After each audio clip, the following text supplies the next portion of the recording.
Wild weather video kicks off in Amarillo, Texas. Just look at all that flooding. That heavy rain overnight caused so much of it.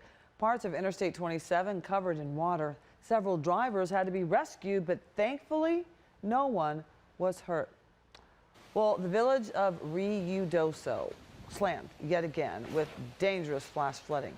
Another round of monsoon thunderstorms triggered water rescues around areas that were hit by wildfires earlier this year. The ground is unstable in many areas.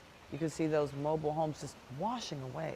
Officials at the National Weather Service warning more water issues are likely to come as creeks and streams reach their peak. And check out this video from eastern Indiana. Torrential rain for the morning drive in Wayne County. That's about an hour west of Dayton. The person who took this video says it was blinding rain, hard to see just a few feet in front of you. Those storms eventually made their way into northern Ohio. Well, here at home, we are still